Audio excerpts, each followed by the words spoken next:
Olá, Taubaté. Hoje é segunda-feira, dia 17 de fevereiro de 2025. No ar, mais um Mix da TV aqui na programação da TV Câmara Taubaté. E agora você confere comigo os destaques da edição de hoje do nosso programa. Tem os melhores cortes da nossa programação, tem as notícias que agitam Taubaté, o Brasil e o mundo. A cidade criou um grupo de trabalho para políticas públicas sobre população em situação de rua. Este é apenas um dos destaques do programa de hoje. Na hora do papo, a gente fala sobre o Dia Nacional do Repórter. Vamos conversar com o professor doutor João Rangel. E ainda tem o quadro Lei na Prática. Vamos falar sobre a proibição do uso de cigarros e vapes em parques públicos aqui do município. Tudo isso e muito mais a partir de agora no Mix da TV.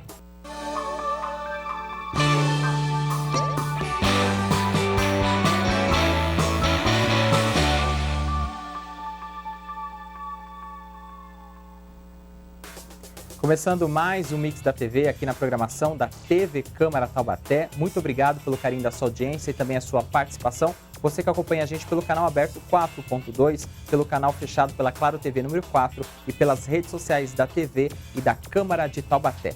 E agora eu destaco para você os programas que você acompanha a seguir aqui na nossa programação. Está no ar a nossa grade da TV.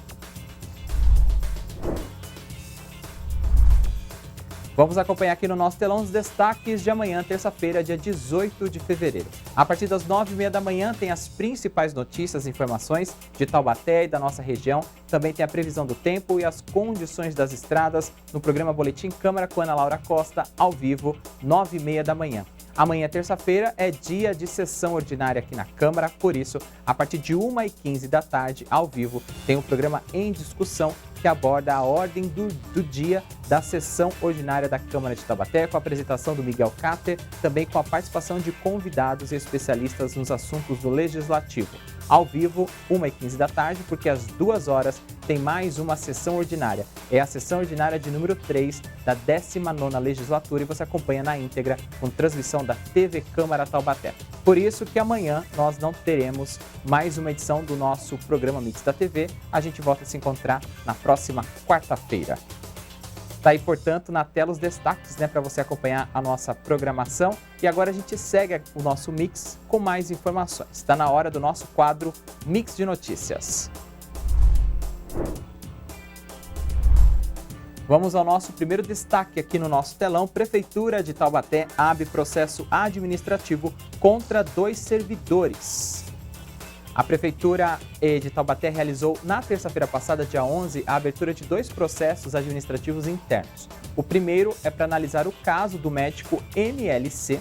O protocolo foi iniciado na segunda-feira, publicado na terça no Diário Oficial. A denúncia foi realizada via imprensa no dia 6 de fevereiro, afirmando que o profissional não cumpriu o expediente completo na UBS Mais do Mourisco.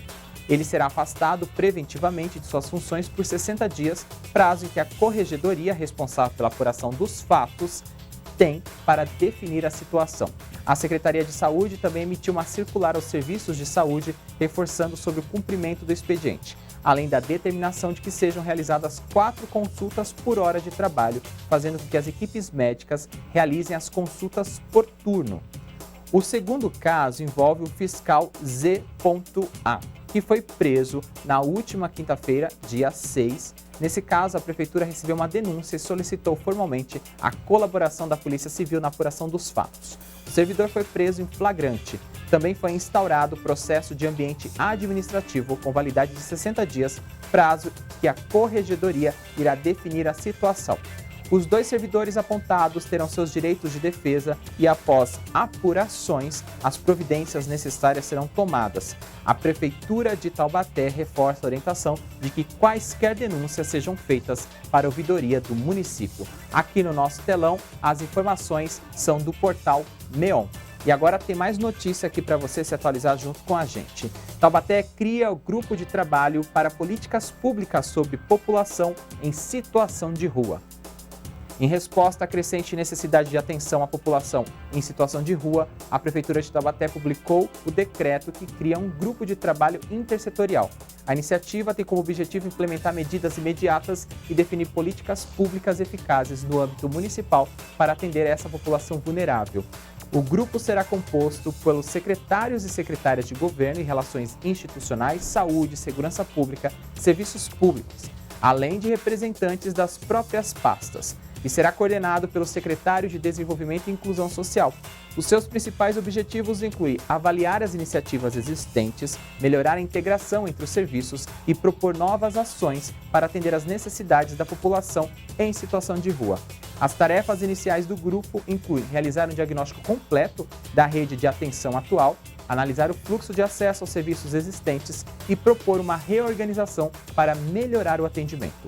Além disso, será elaborado um cronograma de atividades já para o primeiro semestre deste ano, com revisões regulares para garantir a eficácia das ações implementadas. Segundo o prefeito Sérgio Vitor, eles estão empenhados em criar condições para que todos os cidadãos tenham acesso aos serviços necessários. Quem precisar de um lar vai ser disponibilizado um local para eles e quem precisar de atendimento terá o tratamento. E quem precisar voltar para casa contará também com o apoio da Prefeitura. E no caso, o prefeito destacou que quem estiver em débito com a lei será encaminhado para a Justiça. Aqui no nosso telão, as informações são do portal, o site da Prefeitura de Taubaté. Então a gente encerra neste momento o nosso primeiro giro aqui no nosso Mix de Notícias. Seguimos aqui o nosso Mix da TV nesta segunda-feira. Agora é hora de shorts, que são os melhores recortes da nossa programação. Vamos falar do programa Conexão Popular e sobre golpes financeiros e também sobre a evolução desses golpes. Quem trouxe mais detalhes nessa entrevista foi o Renzo Araújo, que é coordenador de TI, e também o delegado Daniel Stefano. Vamos ver? Solta o play.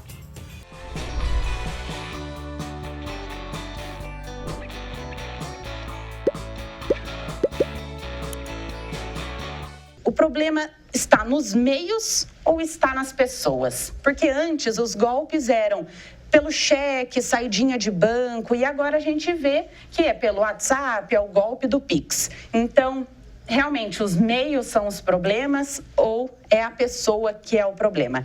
Sejam muito bem-vindos. Obrigado. Eu acredito que hoje o problema são os dois fatores, os meios e as pessoas. Os meios, porque os golpes estão cada vez mais elaborados, né? Desde boletos interceptados, com as mesmas características do boleto que você está acostumado a receber todo mês, e-mails ou realmente sites falsos usando, tecnicamente falando, né, a técnica de farming, onde o seu computador já pode estar com algum malware instalado, onde você pode ser redirecionado para um site que você acredita ser do seu banco e realmente não é, onde você vai entrar com seus dados. Então, assim, as pessoas que às vezes elas não prestam tanto atenção que deveria, né? Principalmente no cotidiano, aquela coisa que é corriqueira. Então, eu acredito que os dois fatores sejam importantes para que o golpe seja bem sucedido. Seja bem-vindo, professor. Qual é a sua opinião? Olá, inicialmente eu gostaria de agradecer o convite para falar sobre um tema que é tão importante e agradecer a todos os telespectadores da TV Câmara. E em relação a essa pergunta, é óbvio que os meios tecnológicos, eles facilitam a ação de criminosos. Mas a sua pergunta é muito importante na medida em que é preciso dizer que a vítima, ela é sempre vítima. E por que eu estou frisando isso? Porque por mais que nós tenhamos a concorrência da conduta daquela pessoa que sofreu o prejuízo, e certamente ela sofreu porque não teve uma diligência ou porque foi ludibriada, é importante que ela se coloque nessa condição de vítima e não tenha vergonha, não tenha nenhum entrave para noticiar esse fato, porque é justamente através da notícia do fato, das investigações, que nós vamos coibir futuras ações ilícitas semelhantes. Mas o senhor acha que aumentaram o número de casos mesmo de estelionato, de golpes, esses golpes bancários através de aplicativos, de WhatsApp? Sim, sem sombra de dúvidas, e isso a gente pode constatar através das estatísticas. E se antigamente nós tínhamos um perfil muito acentuado do estelionatário, que dependia, por exemplo, de uma conduta extrovertida, é verdade que hoje nós temos estelionatários que acabam sendo invisíveis aos olhos da vítima. Isso porque se valem de meios tecnológicos, onde eles, por exemplo, através de sites falsos, através de aplicativos de mensagem, acabam enviando informações erradas e essa vítima, comprando aquela informação como se verdadeira fosse, acaba suportando um prejuízo. Então, os meios tecnológicos auxiliaram sim e fizeram com que a gente tivesse a mudança, inclusive, do perfil do estelionatário. Não que os golpes antigos não ocorram ainda, mas é verdade que nós tivemos um incremento aí significativo. Agora, o Renzo falou dos boletos clonados e geralmente eles vêm muito parecidos com o boleto real, assim como as páginas da internet também que são clonadas, quando você acessa é exatamente idêntico ao site que você está acostumado. Então a minha pergunta é, qual é a responsabilidade das lojas, das instituições financeiras, dos bancos com relação aos golpes? Olha, isso também é um assunto muito questionado, inclusive pelas próprias vítimas, né? Quando elas comparecem nas delegacias de polícia, elas acreditam que a empresa ela vai ter alguma responsabilidade sobre isso. Mas, na verdade, a empresa também está sendo vítima da utilização indevida da sua marca. Então, o que nós precisamos é orientar toda a população para que tenha uma maior diligência, especialmente no momento em que vai fazer o pagamento daquele bem ou daquele serviço contratado. Porque é nesse momento em que eu preciso identificar se aquele negócio que eu estou fazendo está sendo pago, está sendo remunerado à pessoa que eu estou contratando efetivamente. Por exemplo, no caso do boleto, por mais que o boleto seja perfeito, no momento em que eu faço o pagamento, é possível verificar quem é o beneficiário. E certamente, se é um golpe, o beneficiário não será aquela empresa ou aquela pessoa a qual eu estou acreditando que a transferência está sendo feita. Então, é muito importante, né, que antes de terminar de efetuar o pagamento, a gente revise aqueles dados, né, o nome, se é você mesmo, o valor, a data de vencimento e, principalmente, o beneficiário. É imprescindível, né, porque depois que foi feito o pagamento, aí é o que eu costumo dizer também, as vítimas, elas nos procuram acreditando que nós, policiais, vamos dar o ressarcimento dos prejuízos que ela sofreu. E o objetivo principal da justiça criminal, e não estou falando só da polícia, mas da justiça como um todo, é punir o infrator. E até mesmo pelo perfil do estelionatário, é muito difícil que a gente consiga fazer essa recuperação dos ativos que ele recebeu. Então, a melhor solução para que a gente possa combater efetivamente os golpes das mais variadas formas é a prevenção, e essa prevenção através da informação.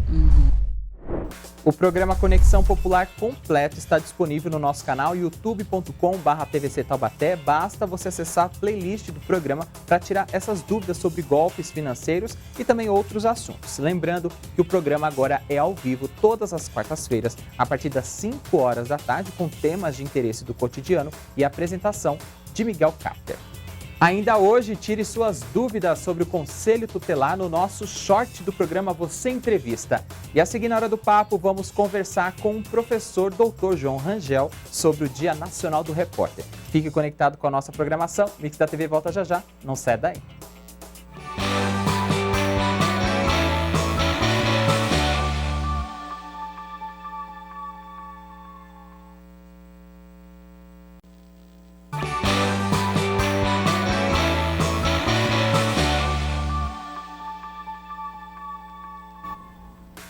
Estamos de volta com o Mix da TV nesta segunda-feira, dia 17 de fevereiro de 2025, aqui na programação da TV Câmara Taubaté. E ontem, domingo, dia 16 de fevereiro, é comemorado o Dia Nacional do Repórter. E este é o nosso assunto de hoje, do nosso quadro Hora do Papo.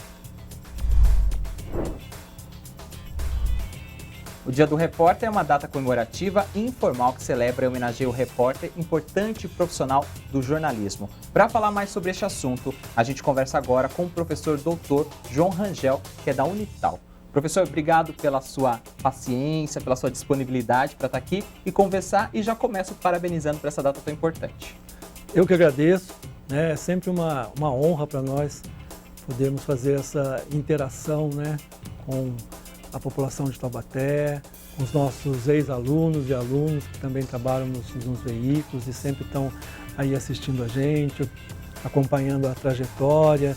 Então, para nós é uma grande honra e a gente fica muito feliz em poder colaborar. A felicidade maior é nossa, pode ter certeza. A gente sempre ouve falar assim, professor, que todo repórter é jornalista, mas nem todo jornalista é repórter, né? Qual que é a diferença dessas funções? Bom, basicamente, o trabalho do repórter é coletar os dados e as informações, né? Então, nós temos dentro até da regulamentação da profissão as diversas funções que um jornalista pode exercer. Entre elas, editor, repórter, revisor, né? Arquivista. Então tem uma série lá, assessor de comunicação, assessor de imprensa. Então tem uma série de funções que ele pode exercer. Agora, no campo prático, é que a coisa realmente se configura e a gente pode delimitar mais ou entender melhor como que funcionam essas funções. Não quer dizer que um profissional não possa circular entre elas, não é isso, mas existe, como em toda profissão, existe aquela especialização, né? Que você começa de um jeito e tal, às vezes migra para outra função, ou às vezes faz o contrário, você começa numa função que é um cargo até, vamos dizer, hierarquicamente superior dentro de uma redação, dentro de um veículo, e depois você volta para uma outra função que mais te agrada, que tem mais a ver com o seu desejo profissional, a sua capacidade, aprimoramento, tudo isso. E basicamente o repórter é aquele que vai coletar os dados iniciais da informação, né? Vai montar toda a estrutura da notícia. Então ele tem que estar atento a tudo o que acontece, ele tem que estar preparado para cobrir, né, para buscar informações nos mais diversos assuntos. Então, em termos de jornalismo mesmo, falando assim, seria o profissional fundamental para que o fato se transforme em notícia. Ele é o responsável. É o que vai a campo, é o que tem a prática e experiência, né? Hoje nós temos uma dinâmica muito diferenciada nessa questão da apuração dos dados, né? Então você tem diversos meios, principalmente eletrônicos, né, que você pode começar a apurar dados, principalmente quando a notícia, a gente chama de notícia fria, que é a notícia que não precisa ser dada no dia, que normalmente a gente chama de hard news, né?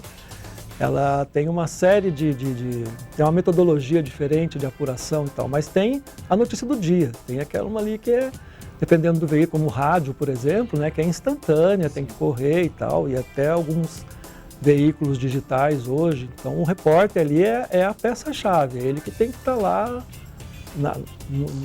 como a gente fala, né, na muvuca, no negócio, para poder apurar da melhor maneira possível, né? Falando da sua área de atuação na docência, professor, são aí décadas, né, de experiência. Como que é o processo de formação de um profissional jornalista, né? Para quem está assistindo a gente agora, a gente sempre quer inspirar também as pessoas que estão começando ou querem mudar de área, quem sabe investir em jornalismo. Então conta pra gente como que é esse processo de formação. Olha, apesar, né, da gente ter uma decisão do Supremo aí, tirando a obrigatoriedade do diploma, eu ainda considero que a formação para o jornalista é fundamental.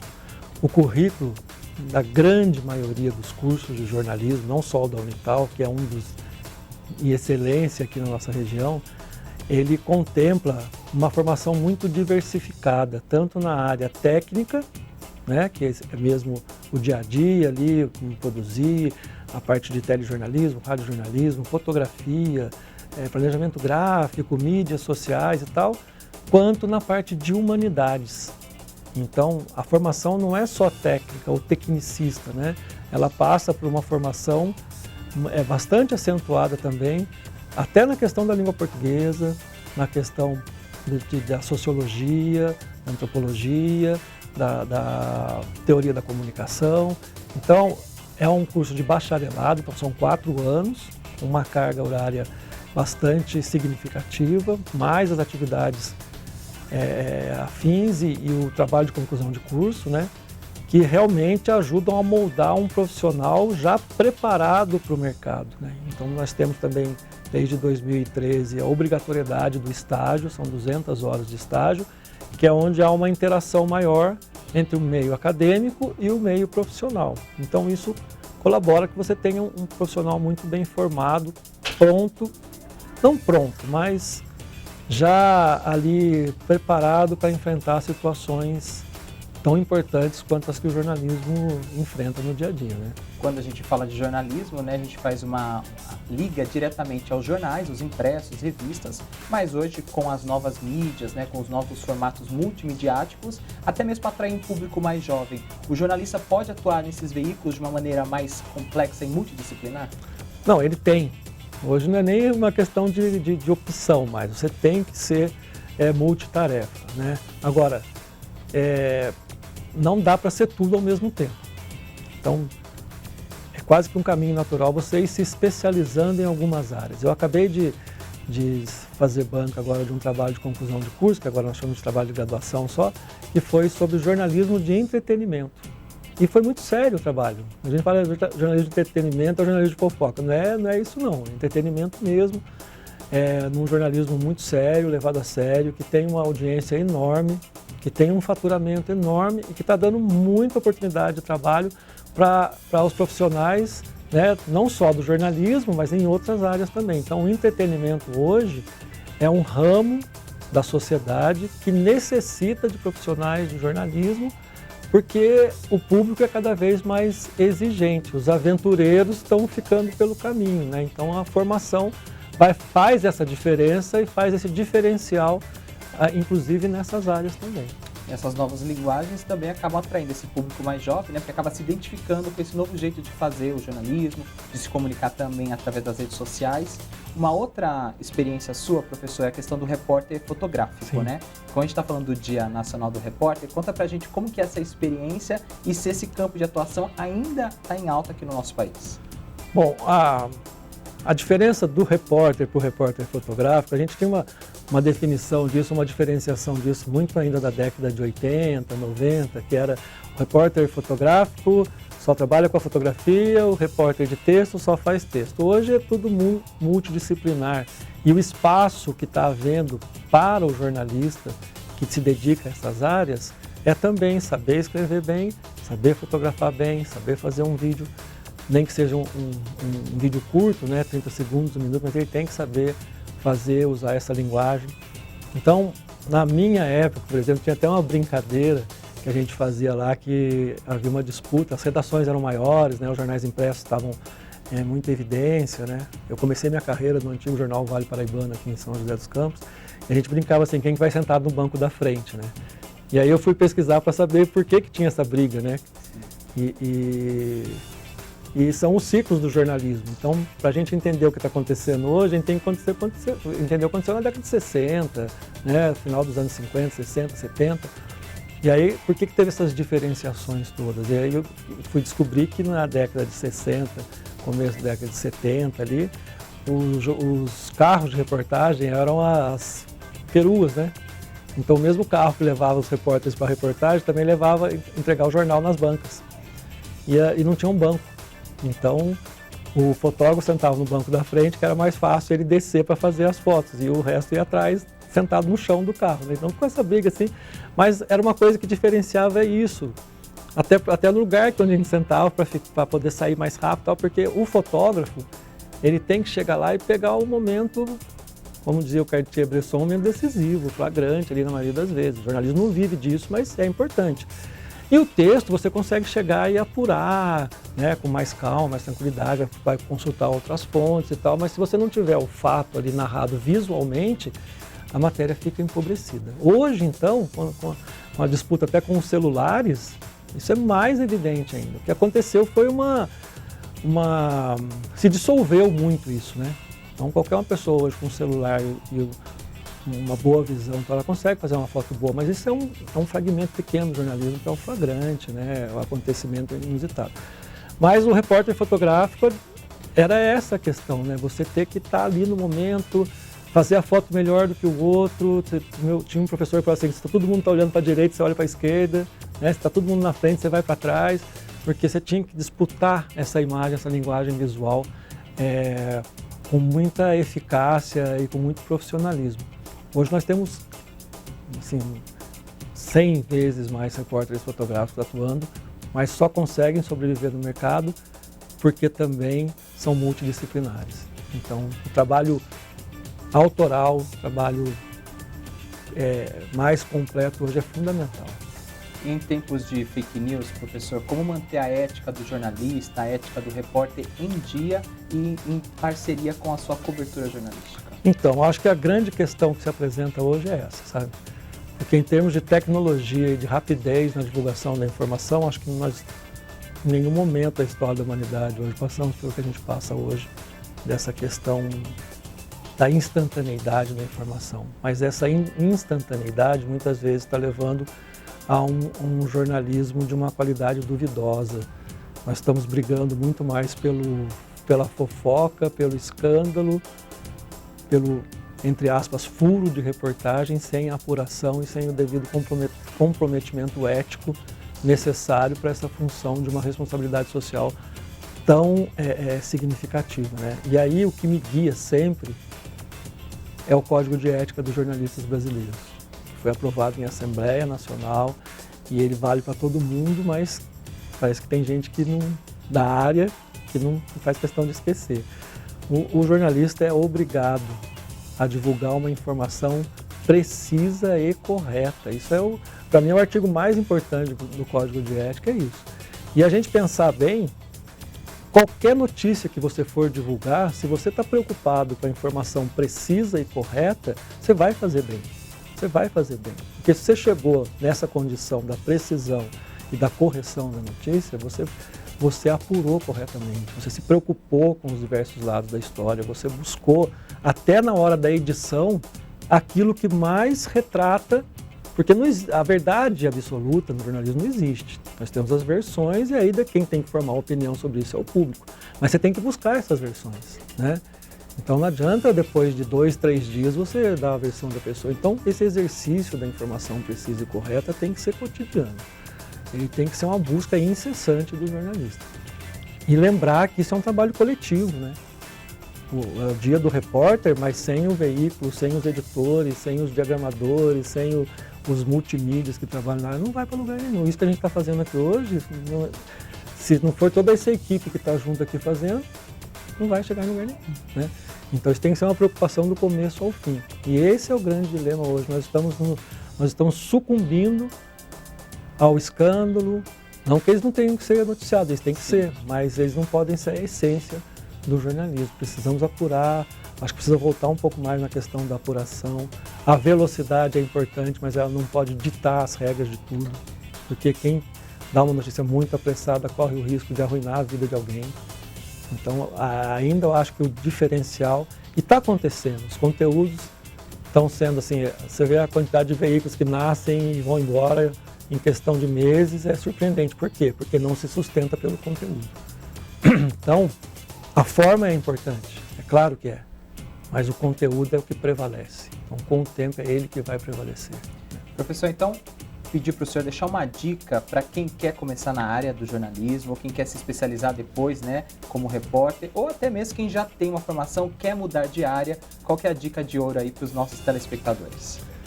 Estude muito, leia muito, se intere de tudo que acontece ao seu redor. Eu costumo dizer assim que é uma arrogância muito grande do jornalista querer informar as pessoas sobre alguma coisa quando ele mesmo não lê. E quando eu falo ler, é tudo. No começo da minha profissão eu lia 4 jornais por dia, eu lia até bula de remédio. Ah, mas isso aí é desperdício. Eu tinha tempo, era novo. Hoje a gente tem muito mais acesso. Então leitura de diferentes veículos, sabe? Diversifique a sua leitura, não fique preso numa bolha ali, como é a palavra de hoje, né? Leia de tudo, você não tem que concordar com tudo, mas você tem que ler de tudo, você tem que saber de tudo. Se você quer ser um repórter, então você tem que saber, inclusive, as ruas principais da cidade onde você está trabalhando, o nome do prefeito, primeiro escalão, segundo escalão, e por aí vai. Senão você não vai ser um bom repórter, né? E não tenha vergonha de perguntar. Perguntar é fundamental, mas você precisa ter o mínimo de informação necessária para chegar nisso. Professor João Rangel, professor doutor da Unital, muito obrigado pela sua participação, pela sua disponibilidade. Infelizmente o nosso tempo é um pouco curto, é reduzido aqui, mas agradeço os esclarecimentos, também as informações e aproveito para parabenizá-lo mais uma vez pelo Dia do Repórter e também aos seus pais. Muito obrigado, eu que agradeço pela oportunidade aqui, a gente está sempre à disposição.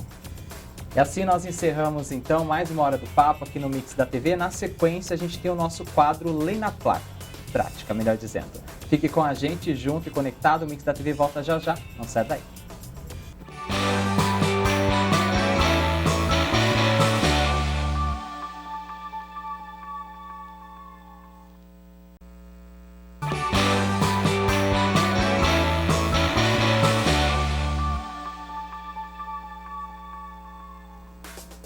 Estamos de volta com o Mix da TV nesta segunda-feira, dia 17 de fevereiro de 2025, na programação da TV Câmara Taubaté.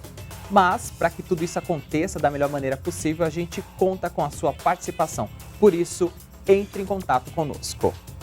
Aqui no nosso telão você tem os principais canais para participar com a gente da programação da TV Câmara Taubaté, através do nosso e-mail tvcamaratte@gmail.com. Você manda a sua crítica, a sugestão e também a sua dúvida. A gente está aqui a postos para fazer o melhor programa para você. Nas redes sociais, a TV Câmara Taubaté e a Câmara estão presentes. No youtube.com/TVC Taubaté você encontra playlists completas da nossa programação. No facebook.com/Câmara Taubaté tem as nossas transmissões ao vivo, além dos nossos perfis no Instagram e no TikTok, no @Câmara Taubaté. Você também pode mandar texto, áudio e vídeo através do WhatsApp. O DDD é o 12 e o número é o 3625-9525. Portanto, estão aqui na tela todos os canais para você participar junto com a gente aqui da programação da TV Câmara Taubaté. E agora a gente segue aqui o nosso mix, que é hora de shorts, que são os melhores recortes da nossa programação. O programa Você Entrevista tira dúvidas com especialistas. E agora a gente vai descobrir como funciona o Conselho Tutelar. Quem deu entrevista pra gente foi a Silvana Rocha, que é conselheira tutelar. Vamos ver? Solta o play.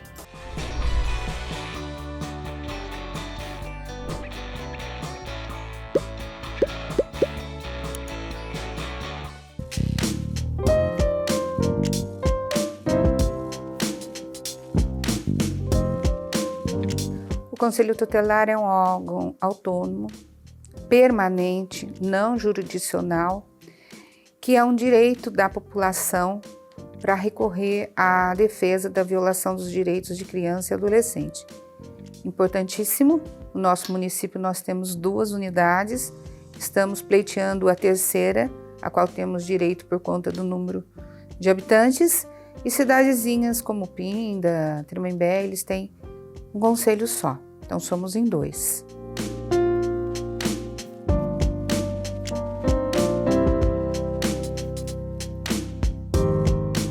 Os conselhos funcionam em 2 unidades distintas. Então, o Conselho 1, ele funciona na Rua Carolina Nares, próximo ao Mercado Municipal número 30. E o Conselho 2, ele funciona na Quintino Bocaiúva número 7. Eles são distintos e sempre em locais que dê uma facilidade de acesso à população. A gente não pode ficar assim distante dessa facilitação de acesso. E outra coisa é que nós também, essa divisão, ela corresponde aos bairros.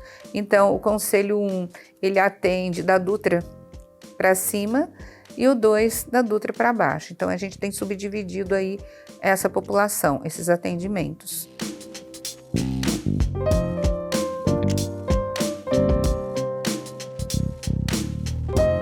Ele é subsidiado com alguns recursos da prefeitura, né? Ele não pertence a nenhum órgão, ele tem autonomia, como eu defini no início, né? E permanente.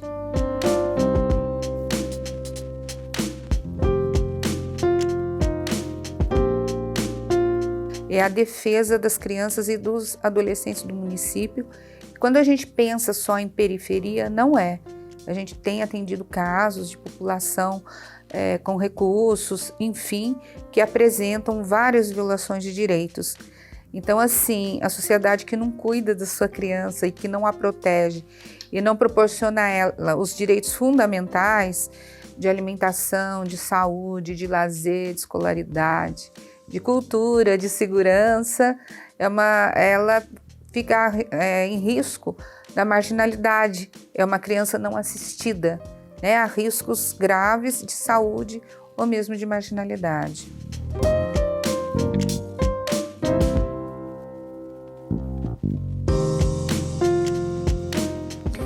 Então, esse conselho, ele é eleito a cada 4 anos, através de um concurso direcionado à população, onde podem concorrer quaisquer pessoas, desde que tenham um 2º grau completo, experiência mínima de 2 anos com crianças e adolescentes, e são eleitos 10 conselheiros, subdivididos nos 2 conselhos, 5 em cada conselho, e suplentes, né? No caso de férias, de afastamento, esses suplentes, eles que organizam e assumem o papel desse titular.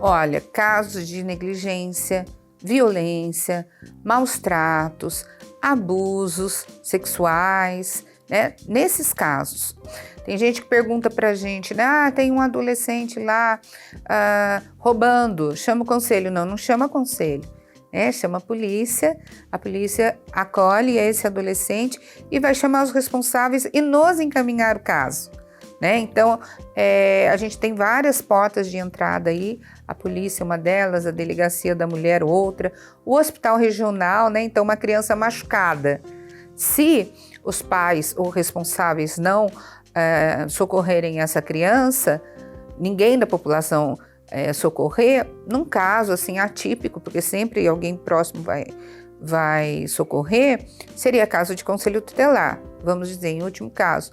Mas, normalmente, a criança vai para o pronto-socorro e o pronto-socorro, o hospital, identificando alguma coisa de anormalidade, nos aciona.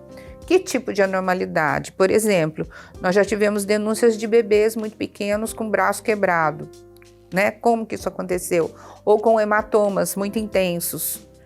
Como que a criança se machucou toda assim, né?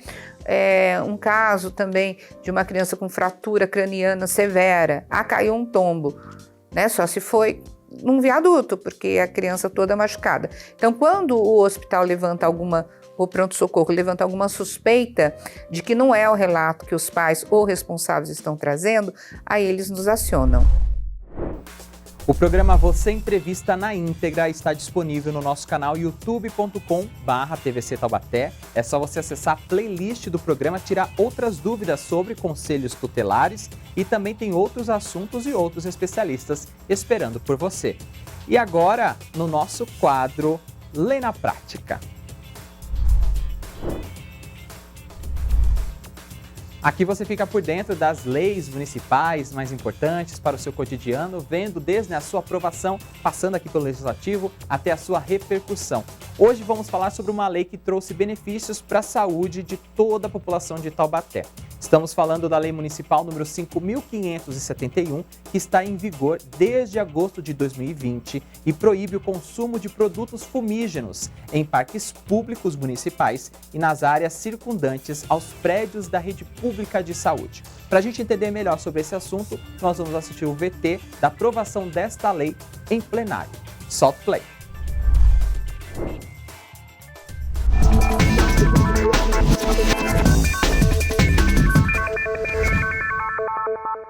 Na sessão do dia 11, os vereadores aprovaram em segunda votação o projeto de lei de autoria do vereador Orestes Vanoni, que proíbe o consumo de produtos fumígenos nos parques públicos municipais de Taubaté e nas áreas próximas aos prédios da rede pública de saúde.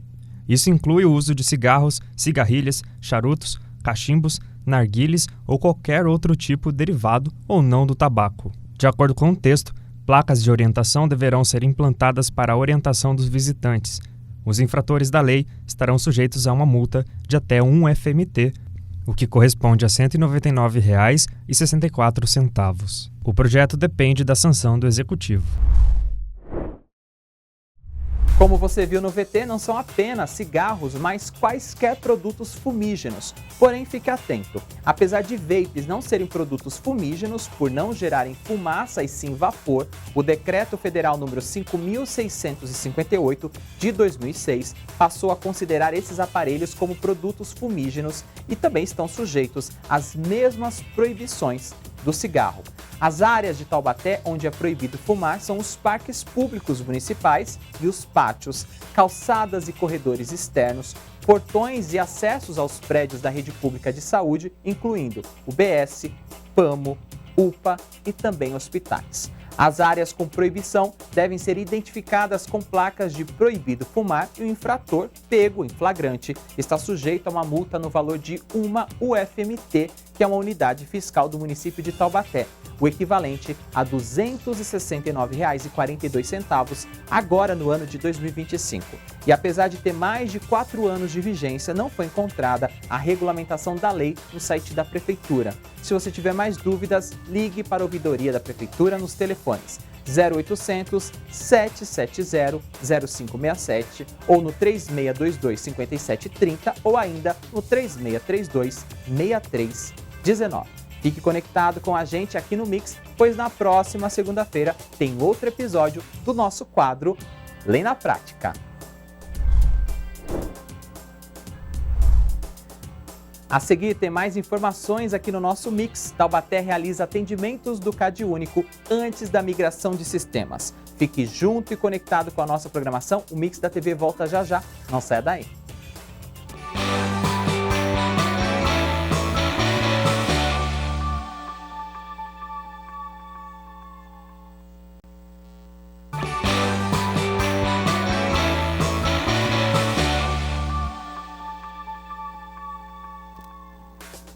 Estamos de volta com o Mix da TV. Este é o quarto e último bloco desta edição, desta segunda-feira, 17 de fevereiro.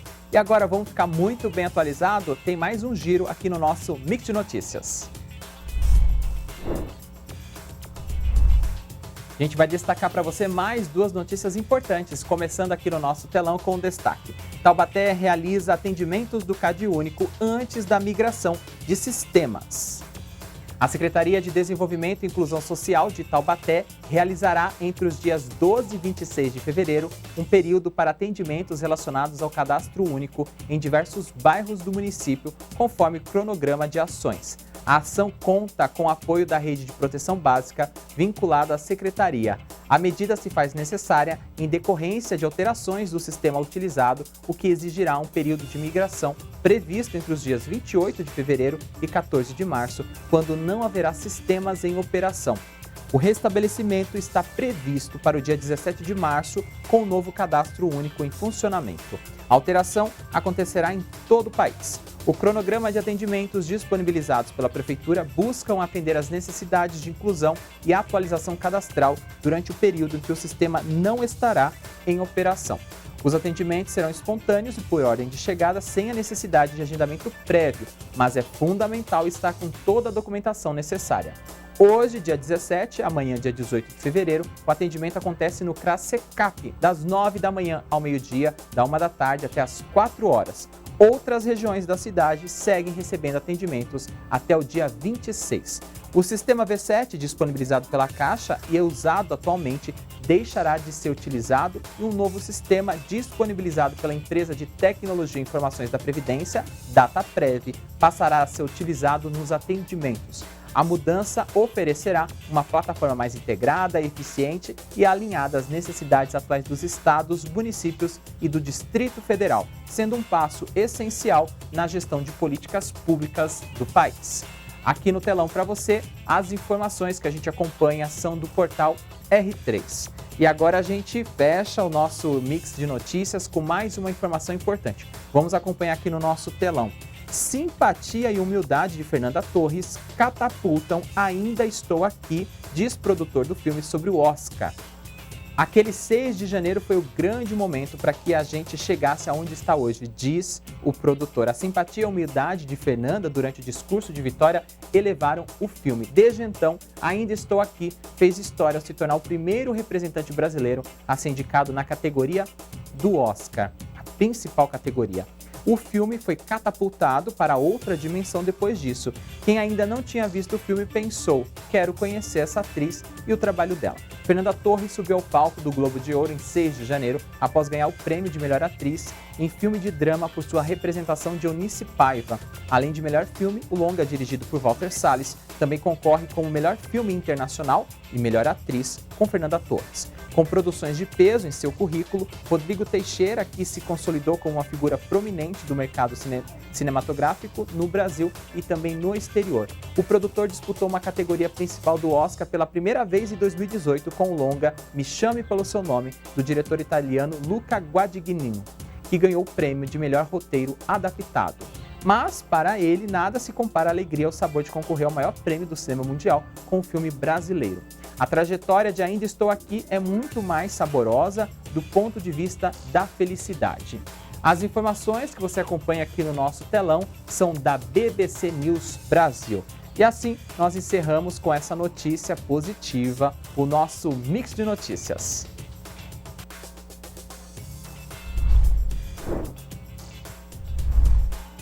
E a gente segue o nosso programa com o nosso último short. Agora a gente vai falar do programa Em Prosa. E o Luiz Homero tem história de vida que inclui uma amizade com nada mais, nada menos que a Márcio Mazzaropi. É o que a gente confere no nosso VT a seguir. Então, solta o play.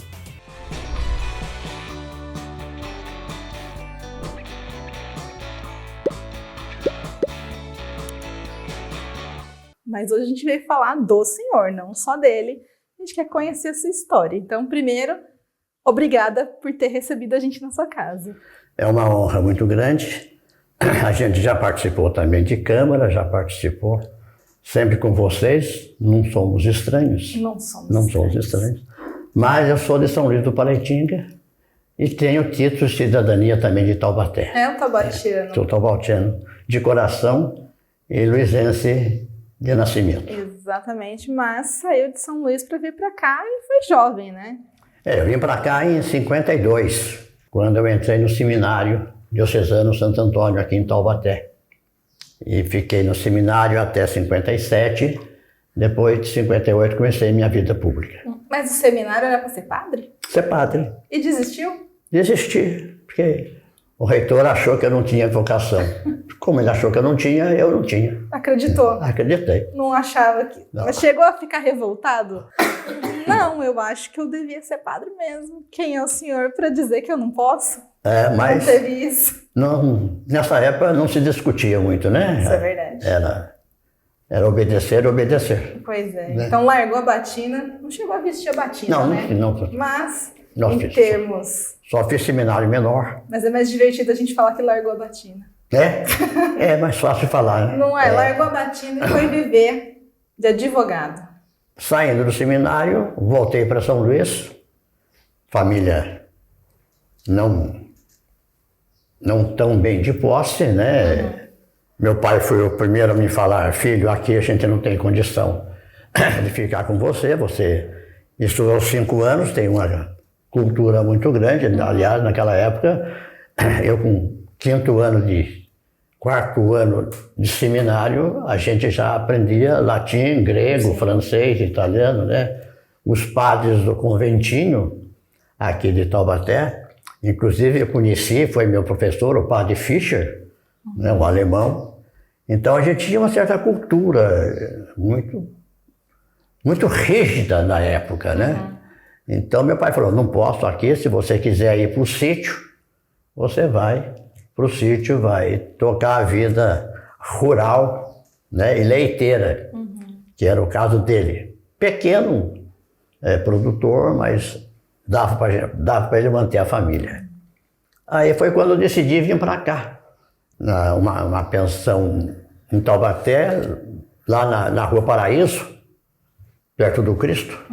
Depois vim para Rebouças de Carvalho, numa família que eu tenho uma consideração muito grande, que é a família Ferreira, conhecida como seu Cordeiro, e fiquei como se fosse filhos deles. Até hoje eu os considero como parentes. Uma segunda família.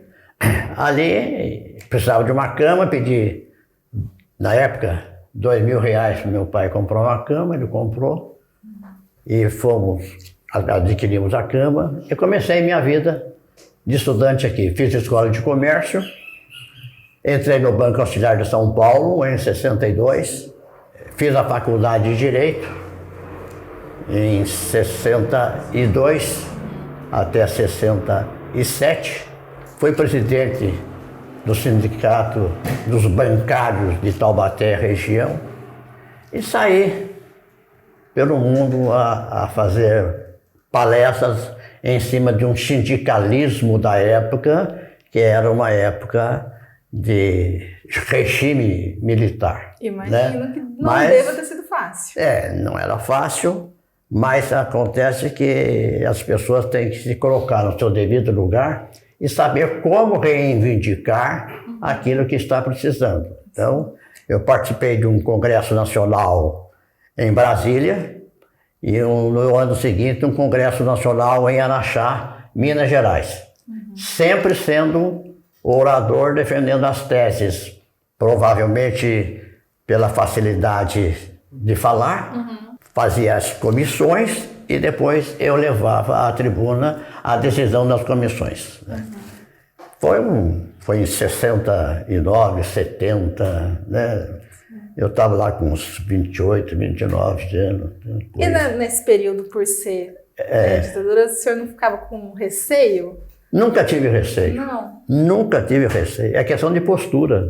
Sim. Nunca tive receio. Em Taubaté, tinha o sindicato aqui de Taubaté, eu me lembro que eles eram comandados pelos funcionários do Banco do Brasil, né? Grandes amigos. Não tive receio. Há passagens interessantes na minha vida. Eu fui daqui a Brasília de Fusquinha. A playlist completa do programa Em Prosa está disponível no nosso canal youtube.com/TVC Taubaté. Lá você acompanha a história na íntegra e também de outros personagens aqui da nossa cidade e região.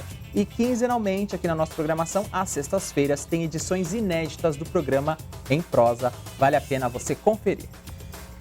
E assim chegamos ao final de mais um Mix da TV, aqui na programação da TV Câmara Taubaté. Amanhã é dia de sessão ordinária, então no nosso horário a gente tem mais uma edição do programa Em Discussão.